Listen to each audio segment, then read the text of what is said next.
So I'll come on to the trials of people involved in a moment, but I just want to stay for just one moment on this question of the Charter, because critics of what you're doing would say, look, you're ruling out lots of political parties, anyone who doesn't agree with this Charter, for example, the Awami League. So you're not really giving people a choice, that this is not a democratic process. This is a very nice, wrapped up in lots of words about consensus. This is an authoritarian step for Bangladesh to take.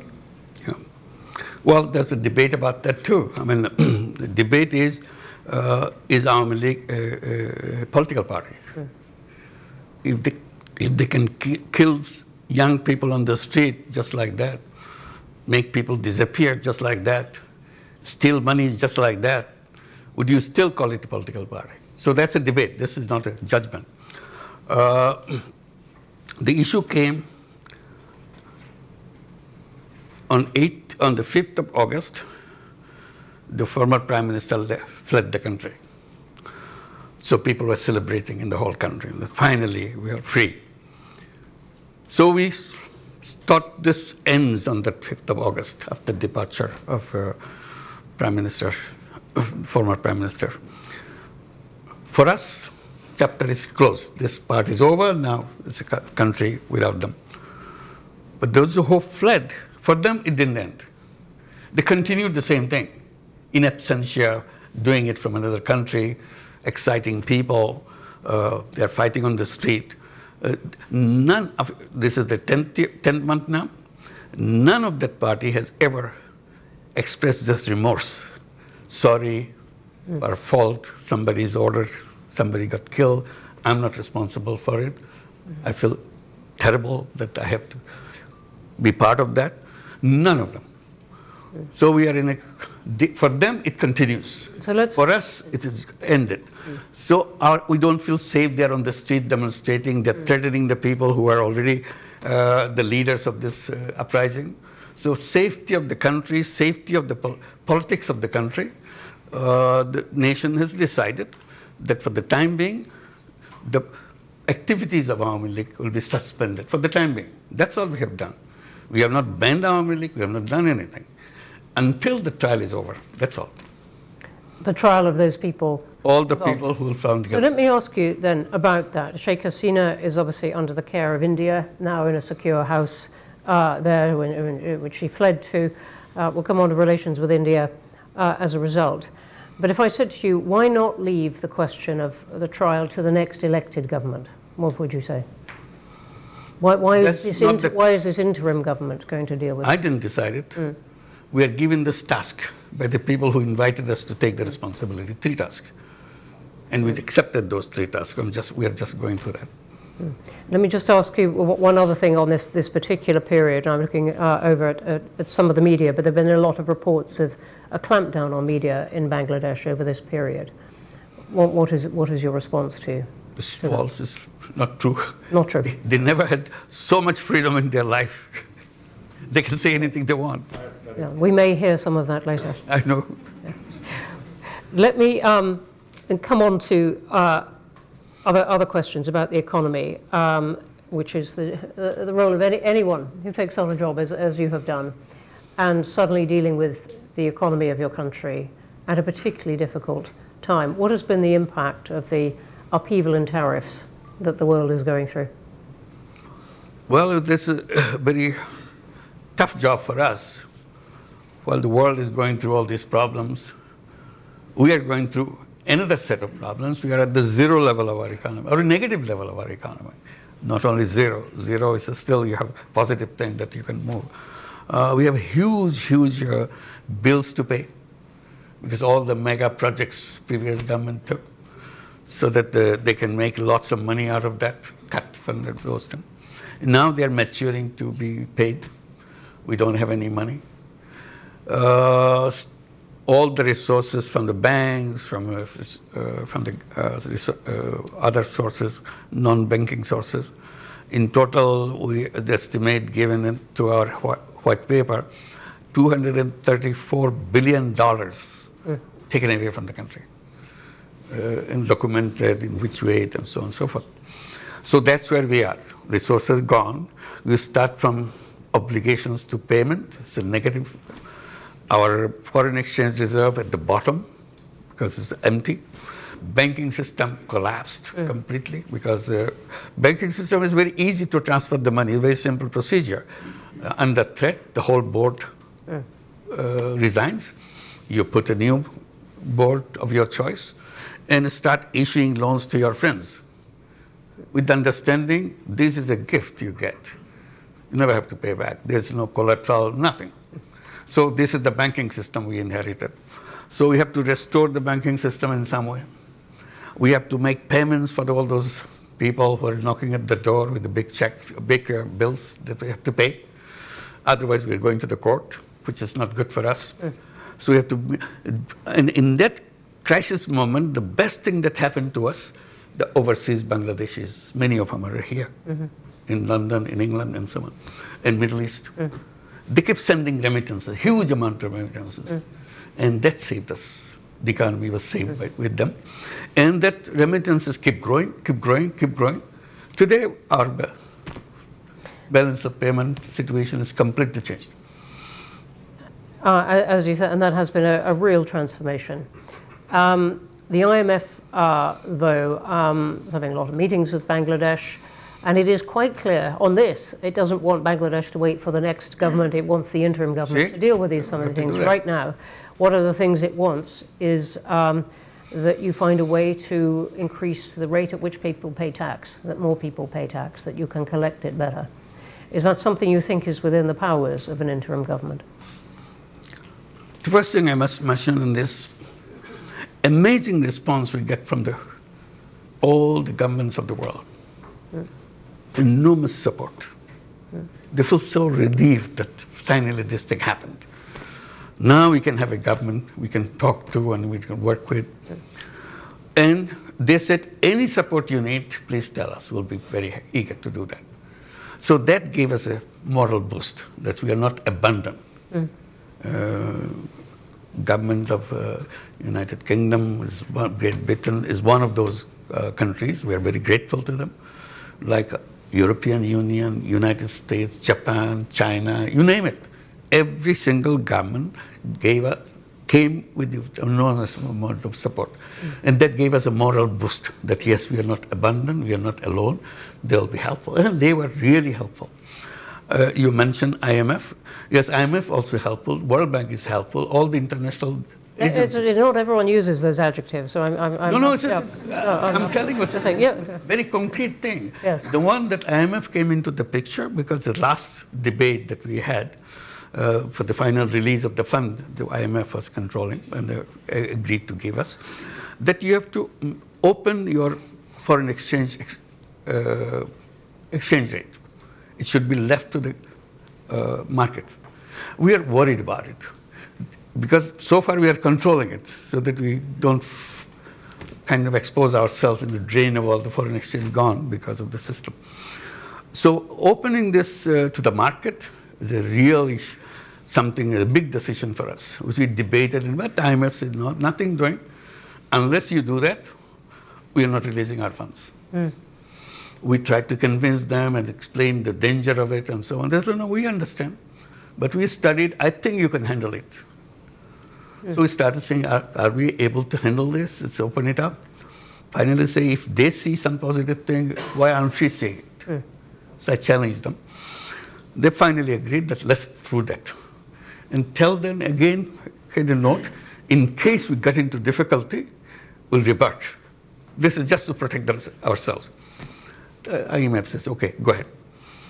We opened it, nothing happened. Same exchange rate, is just a little bit, it's normal, it's working. So we are celebrating that finally we see the strength in the economy and so on. So IMF role is very positive. It's not a negative one. It's not trying to push us into trouble because of there's some principle they're holding on to. It's not like that. We were not willing to jump into the water. They said, come on, you do it. You can make it.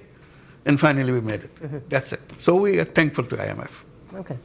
Let me ask you about relations with India and China, which seem to me to be somewhat in flux.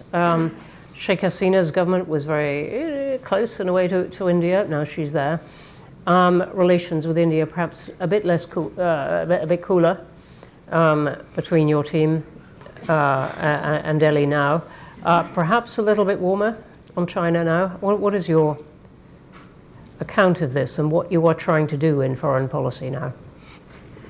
We are reaching out to everybody. As I said, all the governments of the world have been extremely supportive. So we're very thankful. We're trying to build up further relationship. We're asking for the help that never gave before. They were not existing before. So we said, let's do that. One of the things we're saying, corruption. Bangladesh is just deep into corruption. Everything is, system is corrupt, people are corrupt. So how to clean it up? What kind of changes we have to make the government clean with enormous corruption? So we say if there is a formula, there is a policy, there is a way to do that. So I mentioned something, that the conversation I had in September at the United Nations General Assembly. I was meeting all the world leaders to explain to them what's the situation in Bangladesh. So I was meeting Ursula von der Leyen at the European Union. So among many issues discussed, I said finally about the corruption. I don't know how to get out of this. Is there any way, is there any recommendations you make that we can follow? So she gave a big smile. She said, you know what? We are coming from worse than that. The European Union coming from the worst of the corruption that we are facing. So yes, many of our countries were trying to join the European Union. We're just all over corrupt, everything. You never heard of those kind of corruptions in your life. They had it. So we have to install a system of cleansing them up, cleaning it up, washing them off, so that they can be clean as everybody else and join. Once they're clean, then we take. So we learned everything how to make it happen. So how? Because some of the pressure was put on those countries, and not with perfect effect, but it was put on those countries because they so much wanted to join the European Union. Right. So what is the pressure on Bangladesh politics and society to clean up? It is a historical moment for us. If you can't do it now, we'll never do it. So we made us sure that this is the time. The history has given us a window. We can do things which no government can do. Because all governments are partisan, have far supporters to take. We have nothing to do with that. We have nobody that I will be waiting for getting his vote for me to come back again. We are going. That's very clear. So we have the moral strength. As the interim government. Absolutely. Yeah. Interim government is a historical opportunity. It's an amazing opportunity. How in the short year, the 9-10 months that you've got, how are you going? And I'm interested. Chatham House has done a lot of work on corruption. Our most recent big project in Nigeria, but it's a problem that many countries have. I'm just interested in what you are trying to do. Just want to give one example. Yeah. You need a passport. You have to go to the passport office, apply, and somebody will show up. You applied for a passport. If you go this way, it will take years. You'll never get it. You make a deal with me, give me X amount of money. I'll deliver it at your home. The guy is a representative of the officer who issues the passport. So everything that you see outside, all the norms, rules, procedures, now implemented not by the government officials, by their representatives who split the money that they earn. So what we said, from now on, we'll deliver passport online. And people were very happy that, okay, you can issue passport online. They go there to get this or try it at home. It doesn't work. What happened? Server is down. Somebody's manipulating. It's really interesting. I mean, several countries are finding a way to use technology to cut out the person behind the desk. Very helpful. Yeah. So what we did, we started, just now we started this, started creating some kiosks. Government Service Center. Oh, we don't say government. Bangladesh Service Center. Young guy with a computer sitting there, boy, girl, been trained to give all the services. This is all, we made all these months, we are preparing all the ministries, every service you got, whether you're paying taxes, or you're issuing driver's license, or you're issuing your renewal of your passport, whatever, or your land tax, which is absolutely complicated. They can make as complicated as they could. So now everything has to be delivered online. So we trained these young people, just started last month, this kiosk. And you come, there's a price list. If your passport, so many days, this month. It's so many days, and we deliver home. Not all, you give your message, you come and pick it up. That's it. So we have 3 centers now. Within next month, we'll expand to several more. Gradually add to several more. And we are challenging every ministry. How many services you are ready to provide online? They said, we have 5, we have 10, we have 15. Okay, whatever you give it to them. Train them, train them. If they have difficulty, we'll have a meeting together. Why you are having difficulty? Maybe technological, we'll solve that problem. It's our job. I said, the task of the interim government, by the time they leave the government, all these services will be available to people, and all the ladies at home in the villages, women, housewives, they will be delivering these services. We'll train them, they will deliver it. They don't have to come to the city to do that. Wherever you are, you have the computer, you have the everything. Or the phone, yeah. Absolutely. So this is the journey that we want to complete. All right. So thank you for that detail, which is very inspiring. I want to jump to a vision of something much more difficult, which is the Rohingya. Hundreds of thousands of them in the camps. What is going to happen? Well, that's the question I raised as we came to the responsibility. Rohingya is mentioned. Only time they mention who is paying for their food, who is paying for their education of the kids, that's about it.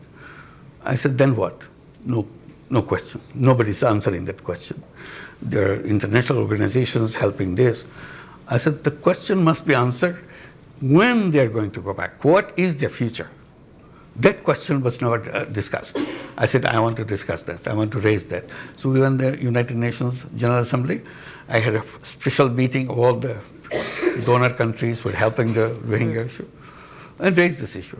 Do you have a map, road map, when they want to go back? Oh, no, we have not done that. I said, please do that. Because unless, even if it's a 10 years, 20 years now, have a date.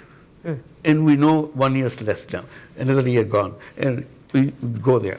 So we are working very hard to make sure that we can repatriate those people to go back. In the meantime, we have problems. U.S. government stopped all the money, USAID money. Absolutely. Suddenly disappeared. And what used to be $12 a month per person for food, suddenly that $12 disappeared. Somebody said, okay, we can accommodate for 2 months for $6 a month. I said, okay, 6 months. Now it's $3 a month. What do you do with $3 a month for a whole food for a family, for a person or something? So we're going through that process now. So organizing, again, going back to the world community, said, look, you asked us to host them. We are hosting them.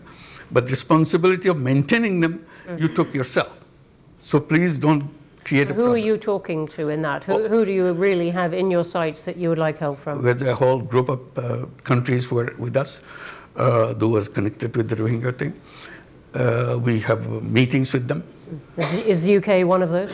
Of course, it's a very important one. Not only one of those. The UK is a very important supporter of the whole thing, even now, in this crisis period. So we urge to have a global meeting of the Rohingyas on these issues and related issues in September this year at the United Nations. Have a separate UN General Assembly session on that, on the sideline of the General Assembly. Have that and discuss all these issues. This is one. In the meantime, political changes happening in Myanmar. Rakhine State is taken over by Arakan Army, which is all the hub of the Rohingya population. They have a new push of the Rohingyas pushing into Bangladesh. We started with 1.2 million Rohingyas. Now it's another 200,000 coming in from the other side because of the things that are happening on the other side. So increase. And the most dangerous thing that I felt, and I started raising that, I said, when they came, Rohingyas came to Bangladesh, they came with their kids. They didn't leave their kids. Some of the 2-month-old, some of the 2 years old, some of the 5 years old. I said, 7 years are gone. The 5-year-old became 12-year-old, and so on. And each year, there are 35,000 children are born. So they are growing up too. So we have a whole new young generation coming up. And they have no hope. They don't know who they are, what they are supposed to be doing. It's a prison that they live in, but they have the computer, they have the mobile phone, they see everything in the world. So they see, what is our future? I said, these will be very angry young people growing up. How their anger will be expressed, we don't know. Whichever way it will be expressed, it will be a big explosion, I can assure you right now. Please help us, so that before that explosion point comes, we can take care of them, they're happy with their life, they're as creative, as talented, any of our kids. They are no different. But they are in a situation, they see the world outside on your mobile, we see their televisions are everywhere, but they don't see their life, they're in a prison. And why they are in prison? They have stories to listen to their mothers, their father, no answer, why do we come back home? And that's a very important question to be answered for them. And your plan is still that eventually they go back home? That's the only way it can be solved. You're not going to integrate them into Bangladesh? It's impossible to do that. It's impossible. Why? So already the people who live around the camps, very hostile. Very simple reason. You get everything free. And we are struggling to make a life. And then you take our jobs, you take our food, you take away things from us. Why don't you go back to your country? Why are you interfering with our life? Those kind of things. Your children having a fun life, our children, no life. To them it's a fun life because you're sitting there not playing games. It's a fun life. Our children is working hard, but no life. So that will spread. The moment you say that, you promise that they will go back. The government promised that they will go back, and they know that. Now, to say that they will stay with us, who are they? We are having difficulty now. You are putting them into us. No political government, no government will accept that. You've made the point very, very clearly. Let's go to questions. There are going to be a lot of them because there are a lot online, I can see already. Wow, a lot of them. Hands up everywhere. Can I take the first opportunity? Who is speaking? Me. I'm going to go to the woman here in the front. Okay. And then we're going to go one at a time. I'm going to take a couple here. I will come to you. And I will get the people in the back as well. Thank you for the opportunity to question you. My name is Sami Akhtar and I'm a UK correspondent for the Daily Sangram Pratidin. So I have a question for you about your reformation agenda. You have said that for the freedom country or Bangladesh, new Bangladesh, you have to change some key pointers. Those are related to your reformation, which is reform. So now my question is to you that when you arrived at Dhaka airport on 8th of August 2024, you said that your main challenges is to bring all the people together. So whenever we see that the Bangladesh first President Bangabandhu Sheikh Mujibur Rahman's, his house was demolished by over the 6 hours by Dhaka City Corporation bulldozer. So there we have seen that the administration was silent. So on this basis, you have you have made division by separating particular persons or their supporters. So on this basis, we can say that how you plan for reform Bangladesh or make unity, accept them, and are you an only advisor for the other half, excluding them particular parties or the persons? Okay. Thank you. Thank you very much indeed. That's a lot of, yeah, simple answer is lots of questions, lots of issues, all came at the same time. We couldn't handle everything right away. So it's a kind of period that we have gone through. Things have calmed down, come to order. Now we are dealing with it. Bringing order to the nation was a big task for us because the police force that we got Yesterday, they are shooting at the kids. And today, suddenly they said, okay, clear the road, get out. Who are you? They want to beat you up because you killed my brother, you killed my son, you killed my sister. And now you're telling me to do what to do. So they're afraid to go to the road.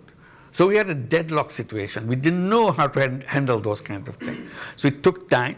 And luckily, I can report you, that has come down now. People are accepting the police, all the people that we identified as the perpetrator of all the terrible things that happened to Bangladesh, taken out of the services, and they will be under trial. This is the trial becomes such an important thing. You know the person. It's not something some police will say, I know the guy who did that. It's in front of me, it's in my video. I can show you my video. The whole thing happened in Bangladesh with open videos everywhere. So all recorded. It's an amazing kind of uprising where every single event is recorded as it happened. Not one camera. Everybody has a camera. Everybody's taking it. It's all been assembled, it's identified, and we are trying to clean. We are not saying that we are a government that will solve all the problems. We are successes. We have now a police force which can bring law and order in the country and so on. So we are, and the unity of the political parties is a #1 goal for us. We have been sitting together. All this thing we're talking about creating a July charter, it's not an easy thing for all the parties to sit together and debate. But we're doing that. And I'm promising you here, and I hope I can deliver you in July. July is next month. That charter will be announced in the presence of all parties. That's the best unity you can get in any country after a revolution within a month, within a year. Okay. Thank you very much. The front row here, the man next to you. It is so packed. Thank you, Chair. Would you like to say who you are, please? My name is Bulbul Hassan. I work for Channel S Television. I've got a very precise question. People in Bangladesh, a significant number of people in Bangladesh, apparently disillusioned with the conventional political system. So once the election is over, the democratically elected government takes over, are you in a position, or do you have any desire to be a part of that government? No way. No way. Good one.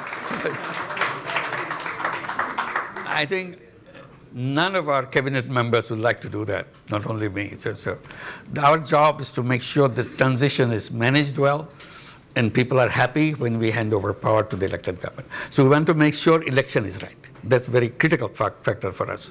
If the election is wrong, this thing will never be solved again. Okay. It will be very difficult. Thank you for the question and answer. Right, let me count. Last one in the front row here, and then I'm coming to the back and over here. We've got good time. Not for everyone, but lots of time. Sorry, it was me. Sorry, no, I'm this chap here. Sorry. Hi, thank you very much for arranging this event. My name is Diwan Mehdi. I'm the Director General of British Bangladesh Chamber of Commerce and Industry. First of all, I would like to say thank you to you for taking the responsibility in a big chaos when the young generation was wanting for a big change. So you showed the courage, and we appreciate your time and patience. We had no other option. Okay. My question is to you. We have seen a very surprising role played by India. They seem to be a democratic country, but when it comes, we talk about Bangladesh, their role is very unclear. In what capacity, if I speak very legally, they are keeping Sheikh Hasina in their country, while there would be a trial going on in our country? And the same question was asked in their parliament. They did not have any clear answer. And I know you are a very well-known person, like internationally.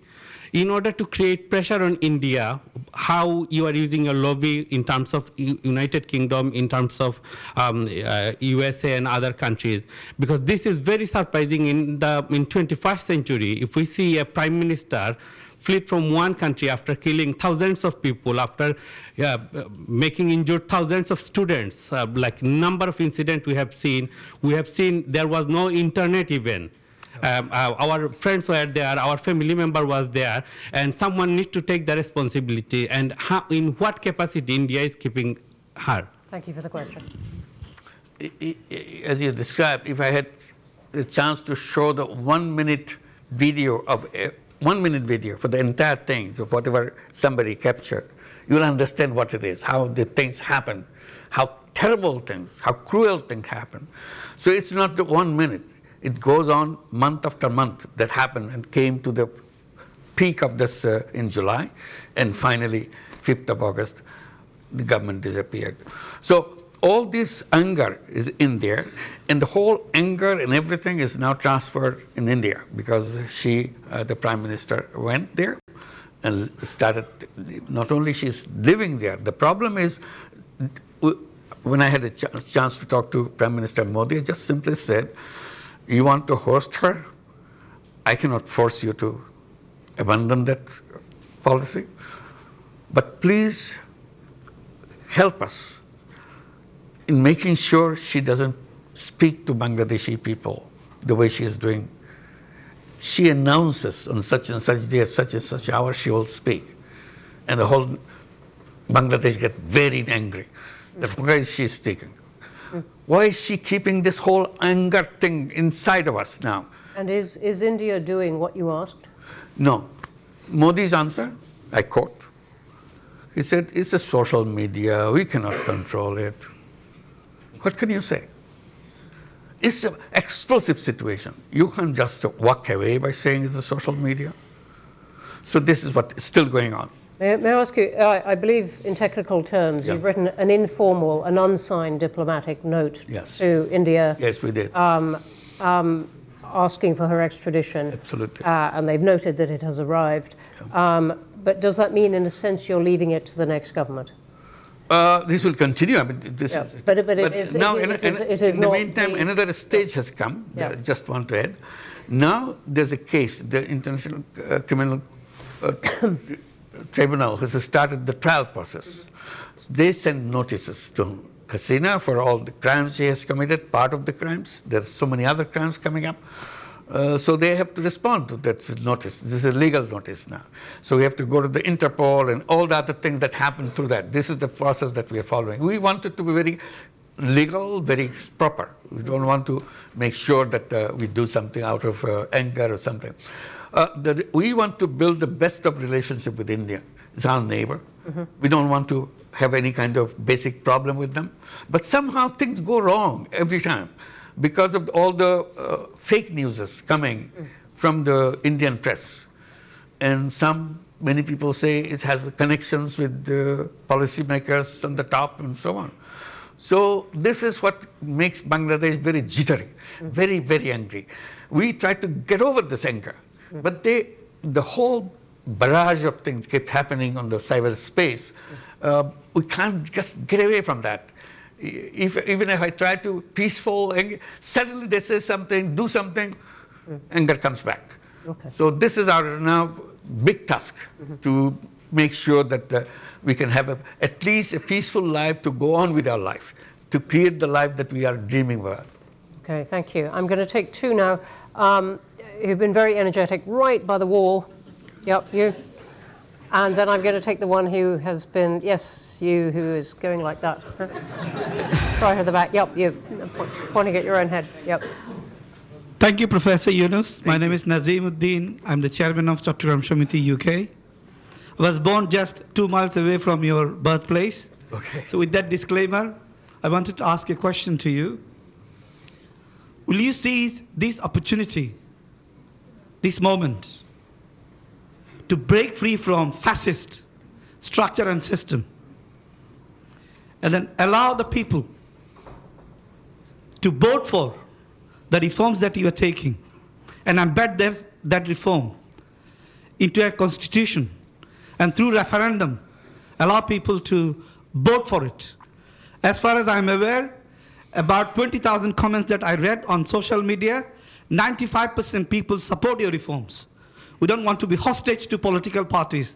Why don't you just go back directly to civic societies and the people and allow them to vote whether they would like to go ahead and change Bangladesh for the future and make it a real tiger for the world economy. Thank you. Thank you. Thank you. I want to be clear. Are you asking for a vote on the charter Absolutely. Yeah. What I'm asking is that July Charter, of course, will be a legally binding agreement. Yeah. But in order to sustain that reform, it needs to be structurally built in within Constitution. You'd like a vote on that? Yeah. Yeah, we heard about that, about having a kind of referendum on the issues that we have. There are so many complicated issues. The argument is referendum will be meaningless because most of the people don't even understand what you're what they're voting for. So people will laugh at it, that it doesn't make any sense. So it's the politicians representing the people, all parties. They are involved in all these political issues and all the national issues, and they're supposed to understand, they're supposed to debate. If they have agreed together, all parties, that's what we are focusing on, all parties, then it's more real than giving it to a referendum of all the package. It's a big package. So this is what the path we took. Referendums have lots of problems with them, as many countries know, but you must be referring to something. They're smiling. but it would answer the point, the challenge to you, that this charter is in some way not democratic. We can come back to that. Let me come to you who stood up. You've been very energetic. Chief Advisor, welcome to London. Thank you. On behalf of British Bangladeshi community, I'm Councillor Saifuddin Khalid. I'm also a practicing barrister, British Bangladeshi practicing barrister in London. I have two questions for you. How confident are you? Could you possibly have just one? It's very quick two questions. I'm not going to make a statement. How confident are you that the political and democratic organs will be well equipped to hold a general election, a credible election with level playing field by April 2026? We'll try our best. And secondly, British Bangladeshi community would like to have a meeting with you. Do you have a plan to meet British Bangladeshi community who are eagerly waiting to meet and have view exchange with you? Thank you, Chief Advisor. Thank you. Thank you very much for inviting. I wish we could, but our program makes such a packed program. We're rushing from one to the other. Thank you so much, but definitely we'll try to keep in touch. Thank you. We can take this as part of the meeting. I'm going to the woman in a white shirt there. Sorry, I can't quite see. Yes. Thank you. Hello. Professor, my name is Dr. Zoe Mandage, and I'm very, very interested in Bangladesh, and especially the young generation, the generation which stood up for justice. And this is a role model for all of us. My question is that with the new technology such as AI, what can be done? What is in your policies and support you're giving to that 10 million student who rose in terms of, having a hope for future, getting a foot place in the market, in the global market for future and for jobs? And there are obviously countries around you that are running special AI programs. Is there anything that we can do to help and support the students especially? Thank you. Thank you. Thank you for your offer. It's a very important offer. We want to be supportive of the young people as much as we can. And I try to bring to the notice of the world and notice of people in Bangladesh. Bangladesh is a very unique country. It's the 8th most populous country in the world. Don't forget that. It's a huge number of people in that country, 180 million people, in a very tiny space. The most important part of that is not about the density of the population, is about the age of the population. Half the population of that 180 million, 90 million people, is under the age of 26 and younger. So this is a unique feature of Bangladesh, where many countries getting older and older, they don't have people to work in these countries. Bangladesh is getting younger and younger, and young population everywhere, and very talented young people, not just young people, very talented, very creative young people. I get goosebumps when I think about this. This is more than gold mine. You can do anything in the world with this young population, only if we can run our country right. Because this is needed not for Bangladesh, it's needed for the whole world. I was recently visiting Japan. Amazing thing, requests they're making. please send your young people to Japan. We want to take as many as you can send. So we signed 2 agreements in this trip to send 100,000 young people to go and work in Japan.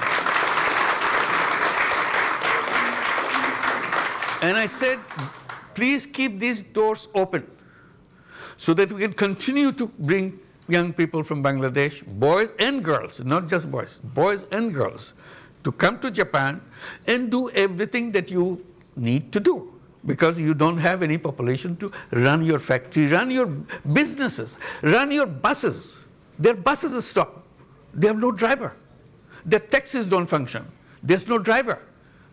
Your businesses shut down because there's no people who run the business. Their agriculture stopped, abandoned, because nobody's there. Their machines are there, farmhouses there, land is there, no people. I said, okay, we will be very happy to help you, to send our young people. They said, only thing you need to do, teach them how to speak Japanese. I said, we'll do that. We'll do that. So we are a very lucky country, that's what we say. We're a very lucky country to be so resourceful with human beings. Great. No, can I, I'm sorry, I'm going to come here to the front row. There's a storm of people with things to say. Thank you. Give me a chance. Assalamu alaikum, Dr. Mohammad Yunus. First time I met with him in France when Agrabin Czech fair. Second time in 2099 when Bangladesh problem is arsenic. Yes. This time Dr. Yunus held one meeting in Paris. This time I was there. Third time I met with him in Spain. This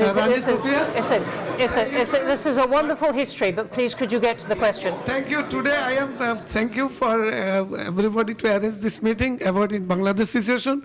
But I want one question. Dr. Yunus, please hold the election upcoming 2026, you declare in April. We want to see for the foreign Bangladeshi people also, we have to give a right for vote. This is my... That's right. Thank you. That's our promise. We'll do that. Thank you. Okay, thank you. Sorry, I'm going to take the woman in the second row here. Yep. Thank you. My name is Halima Begum. I represent Oxfam, but mostly I'm here representing my mother, who cannot be here today, and it's an honor to be in this space with you today, Chief Advisor. My question is... Please give my salam to her. Thank you very much. She will be so pleased.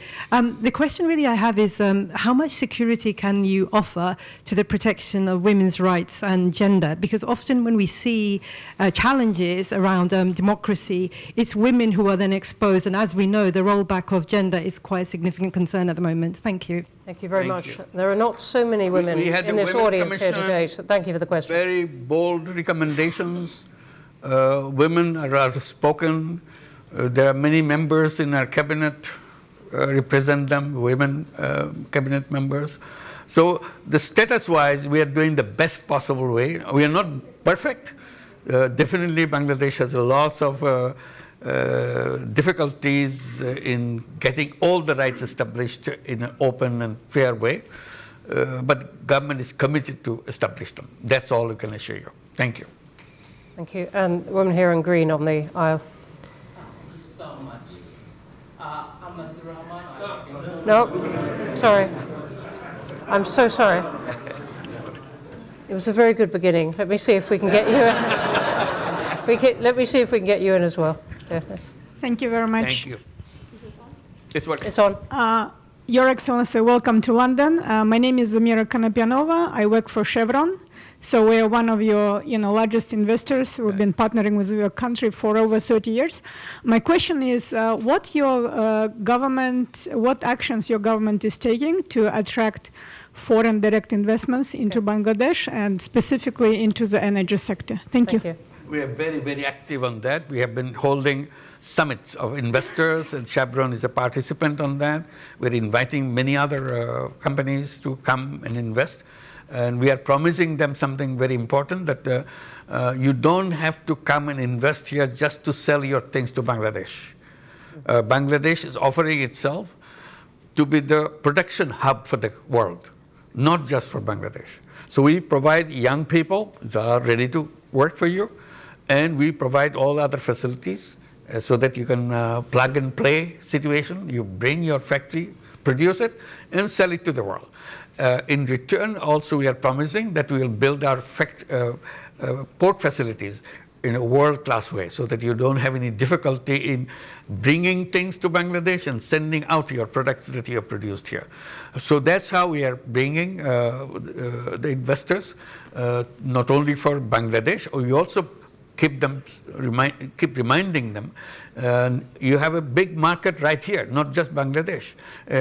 You can produce to Bangladesh. We have all the communication things we'll fix it up to deliver it to Nepal. Nepal is a country that cannot access to the ocean, so we will give you the access to the ocean, and you produce and bring things to Nepal, to Bhutan, even the seven sisters in India, where also we open up, so that we all prosper together. This whole region is a potentially very attractive region for productions. So we are inviting all the companies to come and make use of all the facilities that we are creating. Thank you. Thank you.